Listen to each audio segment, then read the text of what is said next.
Okay, good evening, student. I am Ashish Kumar. Now I am going to discuss the most important topic, and this is the partition of the Bengal. ये भी एक बहुत बड़ा एक confusing topic है।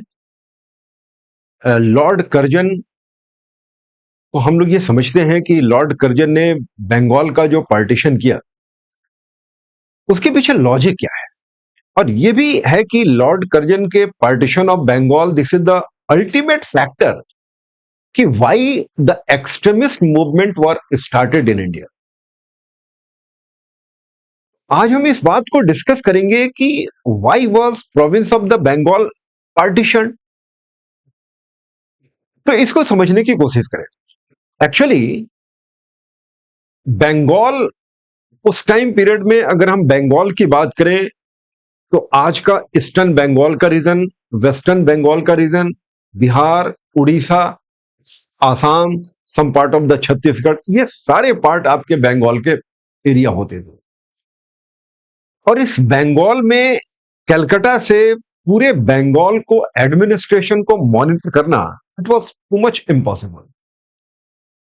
तो Lord Curzon ने बंगाल के पार्टीशन के पीछे जो लॉजिक दिया, कि उसने बताया कि ये एडमिनिस्ट्रेटिव इनकॉन्वेनियंस है जिसके वजह से हम बंगाल का डिवीजन कर रहे हैं, दैट इज द ट्रूथ।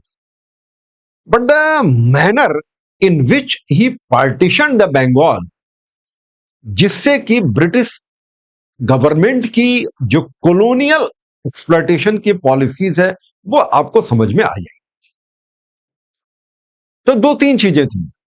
पहली तो बात यह थी कि पार्टीशन ऑफ बंगाल के थ्रू उन्होंने हिंदू और मुस्लिम की यूनिटी को उन्होंने ब्रेक कर दिया,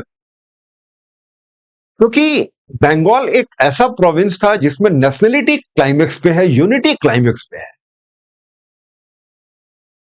ईस्टर्न बंगाल और वेस्टर्न बंगाल को डिवाइड करके उन्होंने हिंदू और मुस्लिम पॉपुलेशन को डिवाइड कर दिया। दूसरी एक जो सबसे इंपॉर्टेंट बात यह है कि अब तक आसाम का जो एरिया था, वो एक लेफ्टिनेंट गवर्नर का रीजन होता था, फुल फ्लेश प्रोविंस नहीं होते थे। और आसाम टी प्लांटेशन का रीजन है। अगर आसाम को एक फुल फ्लेश प्रोविंस बना देते हैं, तो जिससे टैक्सेशन पॉलिसीज को डेवलप करना इजी होगा। दूसरी बात यह कि चटगांव पोर्ट को डेवलप करना इजी होगा, और जिसके थ्रू आसाम रीजन से टी प्लांटर्स जो टी है उसको एक्सपोर्ट करना टू मच बिकेम इजी। इस वजह से उन्होंने पार्टीशन ऑफ द बंगाल कर दिया। रीजन ये था, but he said the partition of the Bengal due to the administrative inconvenience. और एक सबसे इंपॉर्टेंट बात यह थी कि इस जगह पर इन्होंने बंगाली पॉपुलेशन को माइनॉरिटी में डाल दिया और नॉन बंगाली पॉपुलेशन को मेजोरिटी में डाल दिया। थोड़ी एक बात समझने की कोशिश करें, किस तरीके से इन्होंने इस पॉलिसीज को करी और पार्टीशन ऑफ बंगाल को किया, जिसकी वजह से यह माना जाता है कि इंडिया में एक नए तरीके के नेशनल मूवमेंट की स्टार्टिंग हुई, और वो एक्सट्रीमिस्ट मूवमेंट था। थोड़ी बात को समझने की कोशिश करें। एक्चुअली मैंने आपसे बताया कि बंगाल का रीजन का मतलब यह था, उस समय का बंगाल, यह बात 1905 की हो रही है। 16 अक्टूबर 1905 में उन्होंने ऑफिशियली अनाउंस कर दिया कि partition of the Bengal. Actually 1905 में आप पॉपुलेशन के सिचुएशन को देखने की कोशिश करें, तो बंगाल में टोटल 81 मिलियन पॉपुलेशन थे। और इस 81 मिलियन पॉपुलेशन में इन्होंने बंगाल का डिवीजन किया। तो पहला western part of the Bengal और eastern part of the Bengal. Western part of the Bengal के साथ बिहार और उड़ीसा को एक साथ रखा। Western part of the Bengal, Bihar, Orissa, और उसकी जो कैपिटल बनाई उन्होंने कलकत्ता बनाई।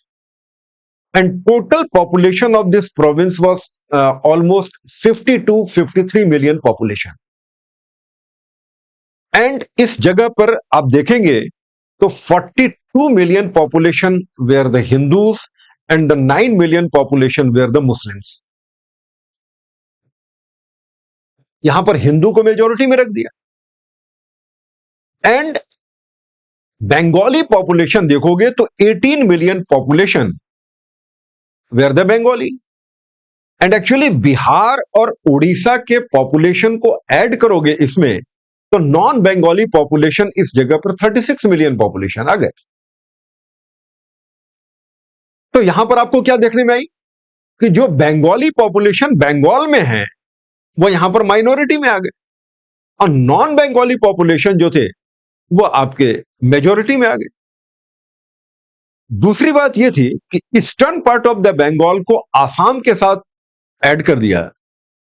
Eastern part of the Bengal and the Assam was put together with the capital at Dhaka and total population of this province was 31 million, out of which the 18 million population were the Muslims or almost 12 to 13 million populations were the Hindus। यहां पर मुस्लिम को majority में रखा, उस जगह पर उन्होंने Hindus को मेजोरिटी में रखी। तो ये मैं आपसे बता रहा था कि ये बंगाल के डिवीजन के पीछे administrative inconvenience was the reality, but the manner in which he divide the Bengal area, it shows the British colonial policies, जिसके थ्रू उन्होंने यूनिटी को ब्रेक कर दिया और अपने टैक्सेशन पॉलिसीज को एक वेल एस्टैब्लिश करना शुरू कर दिया, क्योंकि आसाम एक फुल फ्लेज प्रोविंस हो जाएंगे और आसाम टी प्लांटेशन का रीजन है। तो नेशनलिटी ब्रेक कर गई, यूनिटी ब्रेक कर गई,